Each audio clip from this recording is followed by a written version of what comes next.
And next up is Gláucia Murta, who will be talking about anonymous communication in quantum networks, and she's from TU Wien.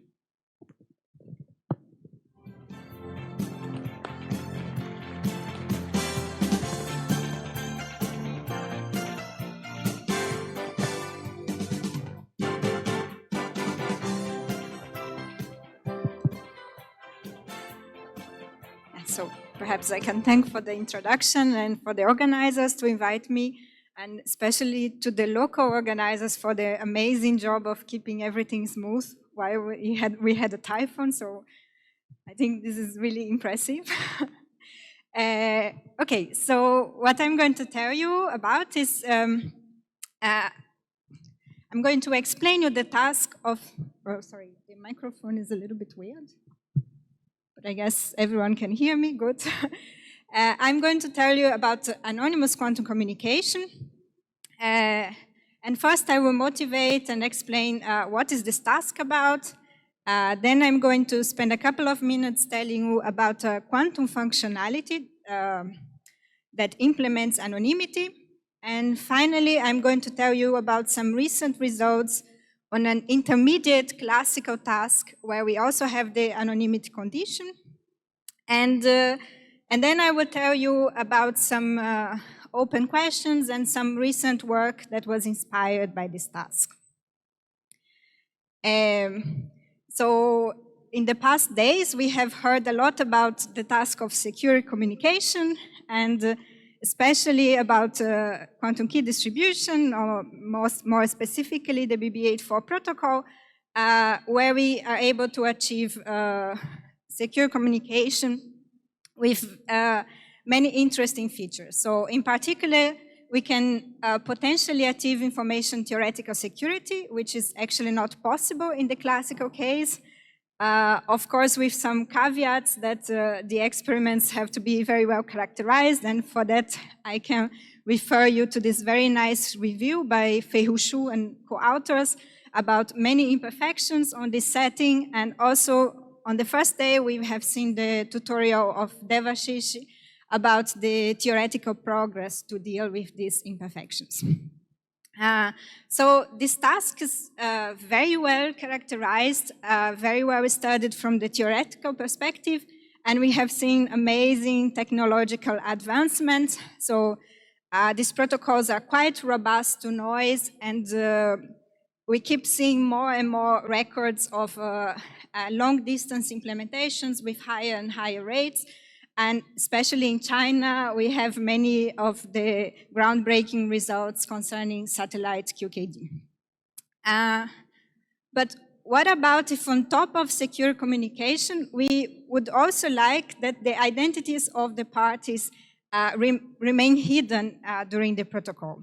So one motivation for this task is the whistleblower scenario, where maybe someone wants to reveal some wrongdoing in an organization, and they actually don't like to reveal their identity. Okay, so to talk about this task, some interesting quantum resource that we are is going to play a crucial role in my talk is actually multipartite entanglement. Okay, so first I want to talk to you about a quantum task. And this task is the following. I have a network with several players, and the goal is that a sender would like to send a quantum state to a receiver, and everyone in this network has to collaborate for this to happen. But at the end of the protocol, the parties are not aware of who is actually performing this communication. And moreover, we also have a question mark here on the receiver. The receiver maybe doesn't also know who is the sender. So this task was first introduced by Matthias Christel and then Stephanie Weiner in 2005. And the protocol that they introduced has two main ingredients. The first one is a very quantum resource, which is the possibility of establishing anonymous entanglement, and I'm going to tell you what this means. And the second ingredient is that On top of that, they need to use several classical subroutines. So specifically, this protocol is built on a work of Anne Broadbent and Alan Tapp, where they introduce several primitives that allows parties to do anonymous classical communication. So communicate classical information anonymously.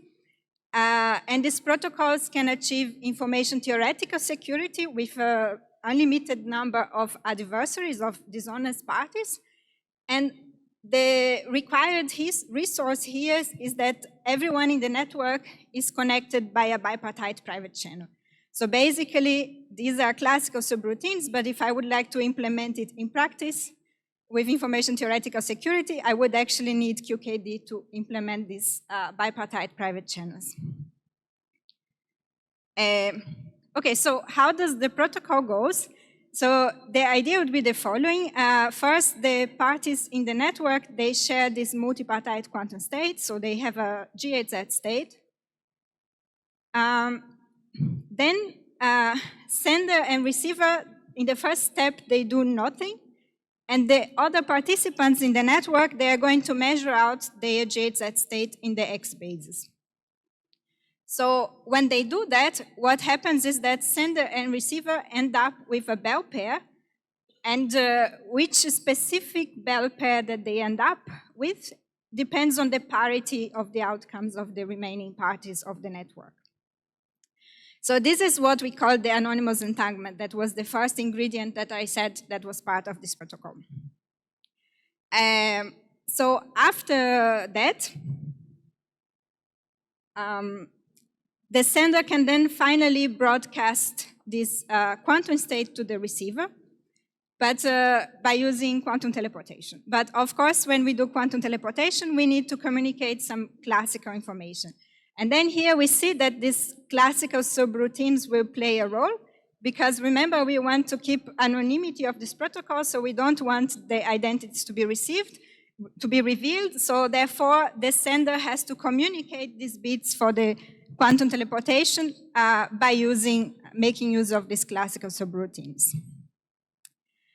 So that's basically the outline of the protocol. And then to give you an idea of what these classical subroutines are, I want to give an example of the parity protocol, where the goal of this task is that the parties, each of them want to input a bit, and they would like to compute the parity of their bits in a way that, of course, the inputs are not known to anyone. So the idea will be the following. So one of the participants, A here, she is going to divide her private bit into a sum of different bits. And then she's going to distribute these bits to every participant in the network. So for example, this yellow Bob here, when he receives A2, he has no idea of what is A, because A can only be known if you know all the other bits. And the remaining participants are going to do the same. So they will keep one bit, and they will divide their bits and send the information to every other participant. And then finally, to output and then compute the parity, what they are going to do. So each participant is going to sum all the information that they received. So for example, the first Alice here, she has A0, she received some bit from this participant, one bit from this participant, and one bit from this participant. So each of them are going to output these capital bits, which are the sum of all the information that they received. And therefore, we have finally that the output of the protocol will be the parity of the outcomes, which actually does not reveal any information about the parity of the incomes. So this is the idea of this classical subroutine to compute the parity, and we see here that these bits are transmitted over a private channel, and that's why we see the role of these bipartite private channels. But in this protocol, they proposed several subroutines to also do other functionalities like veto, to notify the receiver that he's a receiver, to determine who is going to be the sender in the network, but they are basically concatenations of this parity protocol.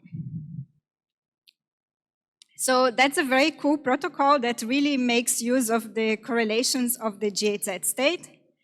But at this original paper, as many of the first crypto papers of each specific task, the proof was rather heuristic. So it was rather an argument, okay, we have security, and the security is based on the possibility of establishing anonymous entanglement and on the permutational invariance of all the steps of the protocol. So therefore, I can really not identify the identity of the communicating parties at any moment. Okay, so after this protocol, where we first had the task introduced and we had this heuristic security proof, there has been a lot of further developments, and here I cite some of them. So in particular, soon after, there was a work of Gilles Brassard and collaborators where they look into the possibility of actually verifying the resource state. Because for the first task, we actually have to assume that the parties share a G8Z state, but in fact, this is a protocol where actually we have dishonest participants. So in this paper, they propose a protocol to perform the verification of the G8Z state. And also another nice feature was to take care that the quantum state is not lost. So we see in the original paper, if somehow this protocol abort, this quantum state is potentially lost if there is dishonest participants. So they also propose a scheme for fail-safe teleportation, where this anonymous entanglement was first verified before the teleportation started. Maybe a big drawback here is that this verification scheme were rather very impractical, in the sense that it requires the parties to send quantum information to all the participants in the network and to perform measurements in many systems at the same time. So this is my, what I call impractical at the moment. Then more recently, there has been, again, a rising works in this direction, where people looked into the possibility of practical protocols for the verification of this resource state. So first papers were concerned with the verification of the G8Z state, and this was already combined with this anonymous communication protocol, showing that this verification would ensure the security of the anonymous communication protocol. And more recently, we have also verification of graph states, and even the proofs of these verification protocols are also shown that they are composable. In the past, we have also done this protocol using different resource, so based on the W state, which can lead to more noise tolerance. So basically, there has been some developments, and perhaps at the end, I'm going to tell you about also device-independent certification of this resource state. The problem that even though now we made this verification protocol practical, it's not really very noise robust. So basically, the verification protocol can only succeed with high probability if my state is epsilon close to the G8Z state, and this is exactly the epsilon that I get in the security of the protocol. So one question that we like to ask in our works is, can we achieve more noise robustness? So in QKD, we can be very far from the maximally entangled state and still achieve epsilon security. So this was the type of question that we wanted to deal with. So for that, we decided to look at an intermediate task. So the quantum task, where I'm transmitting a quantum state, perhaps it's still very hard to handle with noise. So we look at the task where we would like to communicate classical information. by exploring the correlations of the GHZ state. So in particular, we were really interested in recovering all these nice features of the BB84 protocol of noise tolerance, long distance, and implemented with current technology. And we asked the question, okay, do we have an advantage in using multipartite entanglement? So note that when I consider the classical task where I would like to transmit just classical information, by simply doing concatenations of these classical subroutines, I could perform this task. And classical subroutines, I only need private channels, therefore I only need QKD for that. So the question that we want to answer is, if I use multipartite entanglement, do I get an advantage? And that's the task that we call anonymous conference key agreement. So conference key agreement is a generalization of quantum key distribution, where the goal here is that several parties in a network can share a common key in the presence of an eavesdropper. And it has been shown in previous works that if we want to perform this task and we make use of GHZ states, we can actually get an advantage in performance of the protocol when we consider networks that have bottlenecks. So maybe I have a central server that can distribute states to the nodes in the network, and I'm dependent on the server, and if the server could equally prepare GHZ states or bell pairs, I get a significant advantage if I perform this protocol by exploring the correlations of the GHZ state. The group of Anna Papa in Berlin had introduced the task of performing this task of conference key agreement, but now with the requirement of anonymity. So the idea here is that we have a very big network with several nodes. Everyone has to collaborate in this protocol, but at the end, I would like only a subset of users in this network to share a secret key, and in such a way that the remaining parties of the network does not know who is actually sharing this key. So again, the key ingredient for this task is anonymous entanglement, but now we need anonymous multipartite entanglement.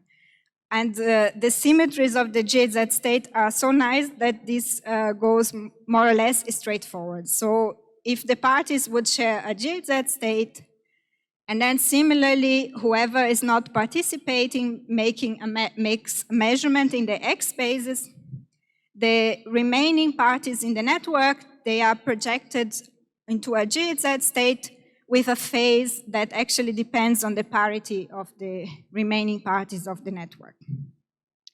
So in the first proposal of this protocol for anonymous conference key agreement, the idea would be that the parties first, they verify that they have a GHZ state, then they perform this anonymous multipartite entanglement, and finally they generate a key. But of course, we are at the level that we can generate secret keys by tolerating a lot of noise in our system. So the original protocol, it could not tolerate noise because you would verify the GHZ state, and the protocol can only succeed if you are very close to the GHZ state.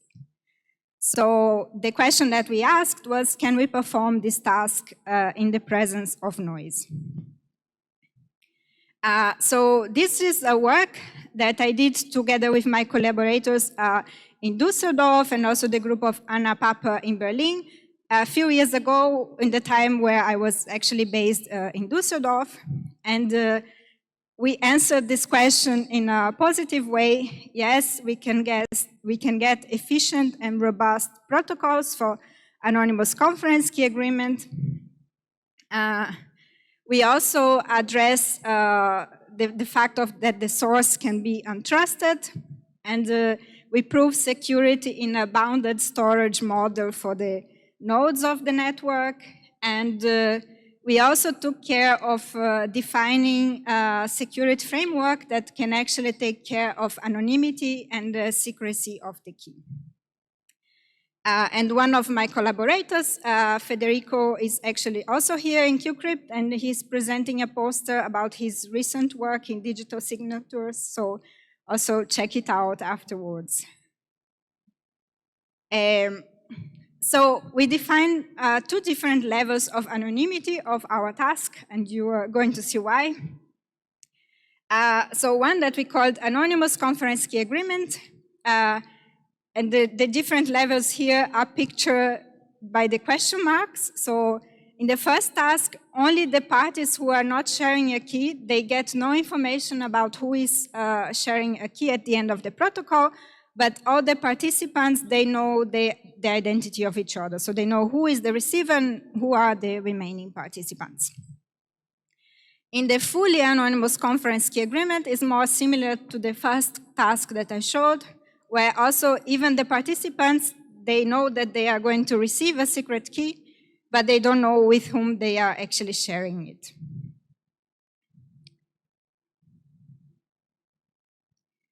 And then for the security definition, we defined 3 conditions, integrity, CKA security, and anonymity. And the way that we defined this security condition was by saying that the final state of the protocol was close to an ideal state for each of these conditions. Integrity is the statement that the protocol correctly assigns a single sender and correctly assigns the receivers of the key, except with some probability. This would be the epsilon parameter related to integrity. CKA security is the fact that at the end of the protocol, the participants share a key, and this is not known to any other participant, and neither an eavesdropper that could be controlling the network. Anonymity we define in terms also of property of the output state. So that is to say that the output state of any set of the parties is independent of who is the sender and the receiver. So for anonymity for the simpler protocol where I don't have fully anonymity, I only have to impose this for the non-participants and the eavesdropper. And for the fully ACA, I also need to impose these conditions on the receivers as well. Okay, so to give an idea of how our protocol goes, because it requires several steps. So there is a first phase where I have the assignment of sender and receivers, and this is very similar to all the previous anonymous protocols. So it's based on the classical subroutines to determine who is the sender and who are the receivers. Then we have the second phase where we establish anonymous multipartite entanglement. So this is based on measuring the GHZ state in the X basis for whoever is not sharing the key, and the remaining parts will end up with this anonymous multipartite entanglement. And then in a third part, the sender and the receivers, they are going to perform the steps of an n-partite BBH4 protocol. So the BBH4 protocol can be generalized to a protocol with many parties to share a conference key. And why I call it BBH4 protocol, it's because the parties only have to measure Z and X bases. So they use the Z basis for the key generation, and X basis measurements, they can check for errors. And then finally, they need to do error correction and private simplification. And then different than standard protocols, since we are here in the anonymous setup, these tasks have to be implemented. So any classical communication needs to be communicated using these classical subroutines. So the intuition for security is that the identity assignment and any classical communication of the protocol is performed anonymously based on these classical subroutines. Another nice feature is that now the verification, we don't really verify the GHZ state before the protocol, but we only need to verify a QKD type of verification, so only on the QBAS to make sure that the key is actually secure. So this is what is going to allow the protocol to actually be efficient and noise tolerant. So based on the definition and the protocol, we are able to prove that the anonymous conference key agreement protocol satisfies all these proposed security definitions. The full IACA, however, only satisfies what we call weak anonymity, and this means that it's not secure in case the receivers could collude with the eavesdropper. So the eavesdropper here is assumed to control completely the source of the entangled state. So unfortunately, it's not possible to achieve the strong security for our protocol. So the motivation also for our work was actually to see if we get an advantage by using multipartite entangled states. So as I mentioned before, since this is a classical task, I could actually implement it by doing a concatenation of these classical subroutines. So basically simply using bipartite entanglement and QKD. But then do we really get an advantage? So that is the question. So we got very nice advantage scaling, and here we consider for the theory model for these simulations that I'm going to show you now, we even consider a weak bottleneck architecture. And by weak here, I mean that I have a central server, and it can either distribute a GHZ state to all the nodes of the network, or at the same time, it can distribute several disjoint bell pairs to nodes of the network. And then we assume that these nodes are connected to the central server by some channel that has some transmissivity, transmittance eta. And on this right side, you can actually see the ratio of the key rates. So to see how much advantage we get when we use protocols based on multipartite entanglement versus if I do concatenation of bipartite protocols. So for this weak network architecture, the standard conference key agreement protocol only gets a factor of 2 of advantage. And of course, this advantage decays exponentially with the distance, but I'm going to show you that for short distances, we still can witness this advantage. And then interestingly, for the protocols, as I start adding anonymity, my advantage increases with the number of nodes in the network. So for the ACA, I have a linear scaling, and for the fully ACA, I even get a quadratic advantage with the number of nodes. So very interestingly, we could observe that the higher the level of anonymity, the higher is the performance boost that we get with multipartite entanglement. As I mentioned, so here is a plot by simulating a very ultra low loss fiber, and over different distances, the pink points are for 5 kilometers and the blue points for 8 kilometers, and it shows the different ratios of protocols, and the green region is where we still get an advantage of multipartite entanglement, and we see that for very large number of nodes, we can already witness this advantage. But then more interestingly, we also observed this advantage demonstrated experimentally. And this was an experiment conducted by Joseph Ho and the group of Alessandro Fedrisi in Edinburgh. And Joseph is also here presenting a poster about secret sharing, where he also can tell you about their latest results on GHZ entanglement generation. But here, basically, we considered the network. We showed, computed this ratio of the key rates for a network with 6 nodes, and we can see the factors of advantage that were achieved in the experiment, and they could also obtain positive finite key rates for a network with 4 nodes, and in their case also observe this advantage of multipartite entanglement. So in summary for this task, I showed you in these 2 works that we can have efficient and robust protocols based on multipartite entanglement. We also introduced security definitions that encompass anonymity and secrecy. Interestingly, we could see that the higher the level of anonymity, the higher the advantage with multipartite entanglement. And also we showed this experimental demonstration that this advantage can already be seen with current technology. Now, in my last 10 minutes, I believe, I will tell you about some open questions and future directions related to, inspired by these protocols. So one first open question, I say that we introduced a security definition that was based in 3 conditions.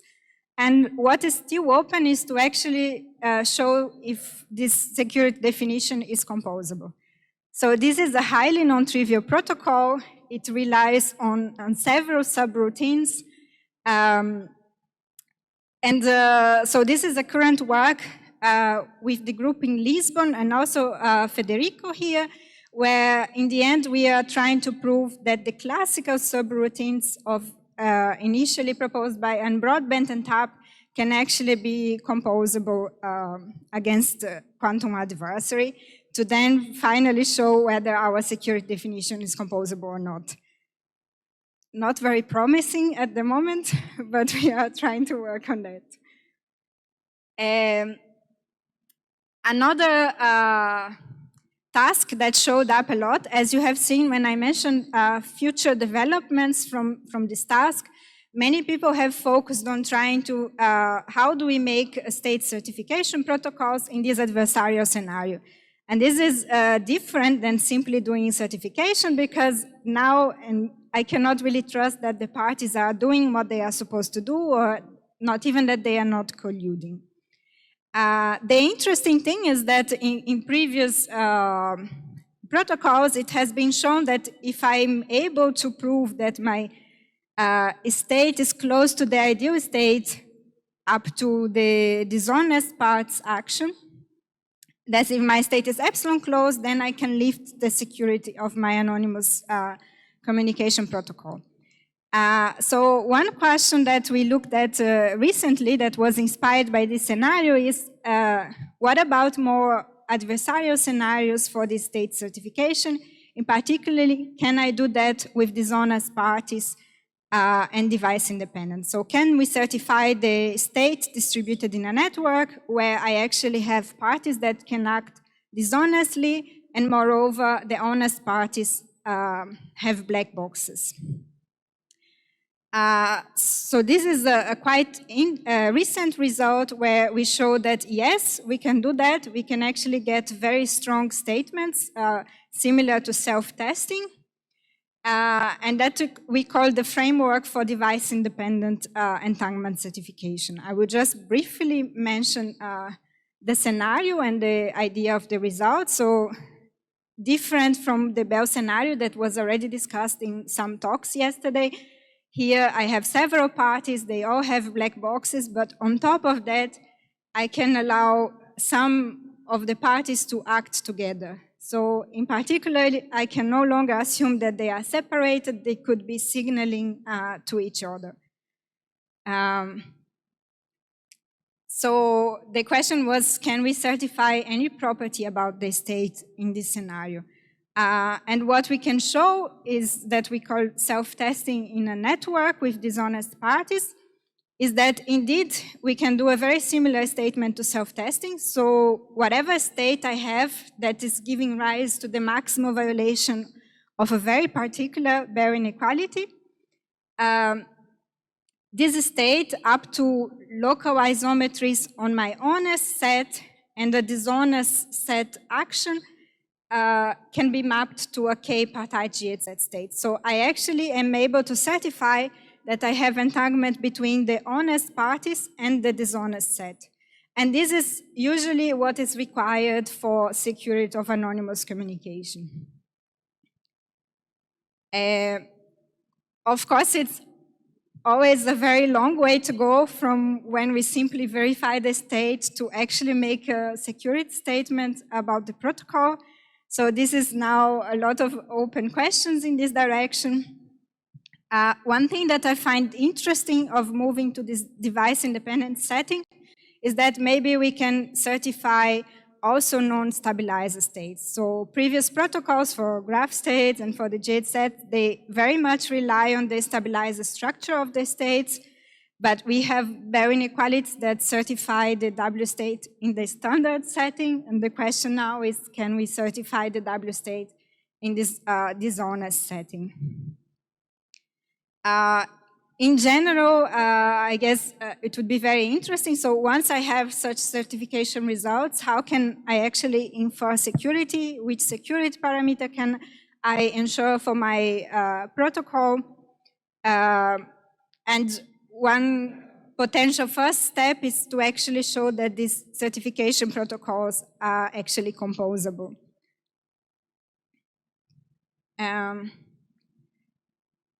And finally, I started with the motivation of the quantum task of sending a quantum state over the network, and then I moved to the anonymous conference key agreement, which is actually a classical task to actually show some robustness result.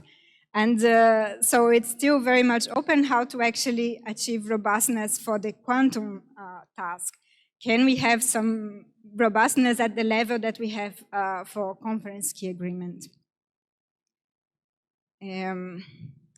So maybe the take-home message. So multipartite quantum correlations, I hope I have convinced you, it can give rise to new functionalities, so new quantum functionalities, or even improve the performance of classical tasks. And anonymous communication is only a small step towards these networks. So I want to thank my collaborators of the works that I presented here. And I want to mention, so I started my group in Vienna only a year ago, so we are slowly growing, but we are very much interested in exploring many fundamental aspects of quantum correlations for cryptography. Here there is Monica, who is presenting one of our results related to steering for high-dimensional QKD, so also check out her poster, and thank you very much for your attention.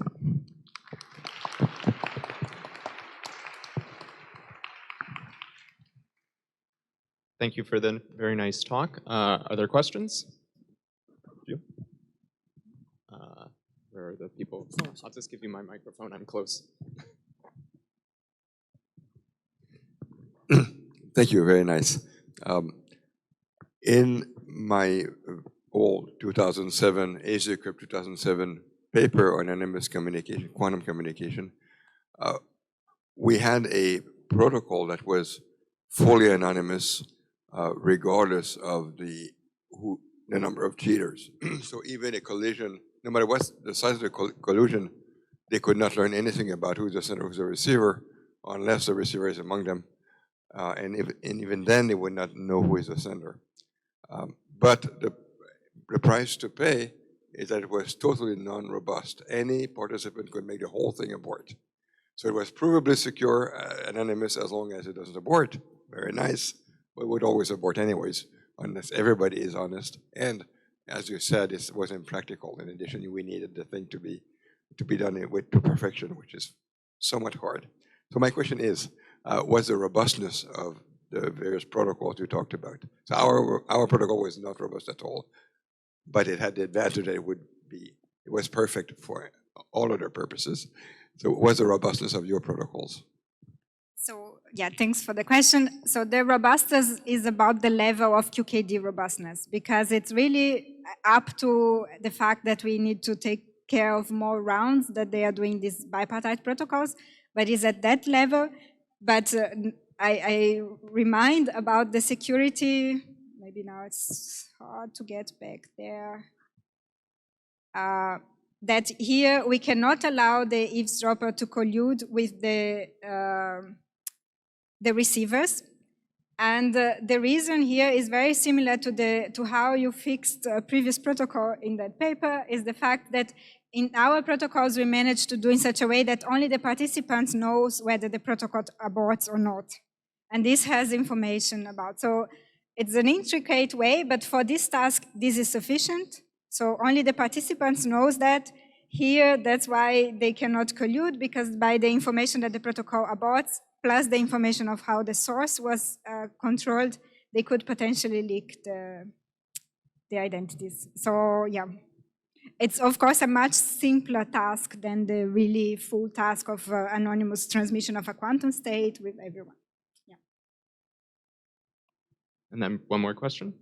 Okay, I have a question on understanding. So entangled let's say we compare entangled QKD and MDI QKD. So entangled, we send states and measure on 10 users. On MDI, we reverse time.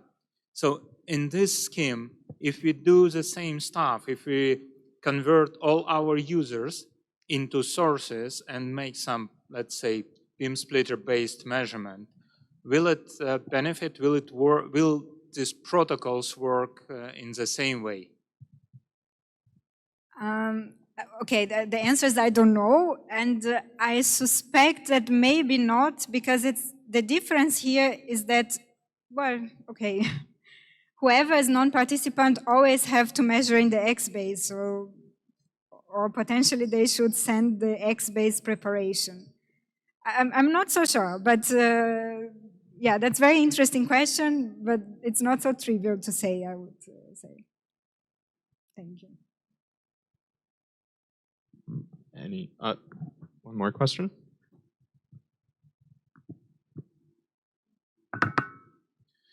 Thank you very much for the very nice talk.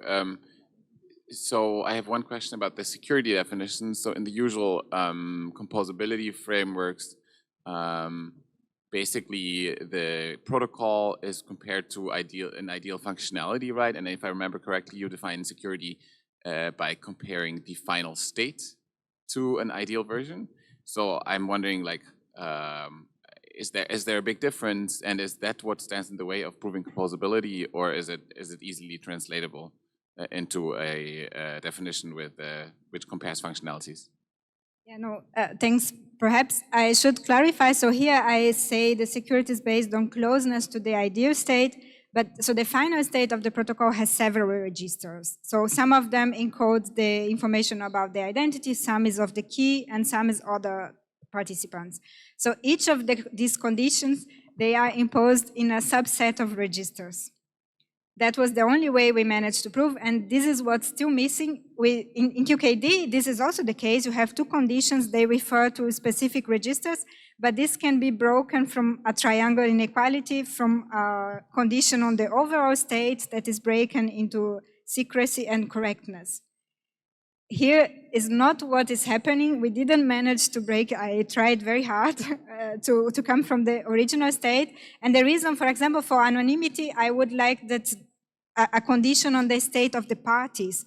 And if I have the sender there, this state is never going to be sender independent. So somehow I have to trace it out. But when I trace it out, it goes in the wrong direction in the norm. So it's not coming from a single norm that is broken into three. I believe this would be a way. So if we manage to prove that actually this could come from a bound on a single norm on a final state being close to the ideal state. But in fact, we have three conditions, which each of them is referring to a subset of the registers. Okay, thanks. Okay. Any more questions? Okay, well then let's please thank Professor Murta once more and the speakers of this session.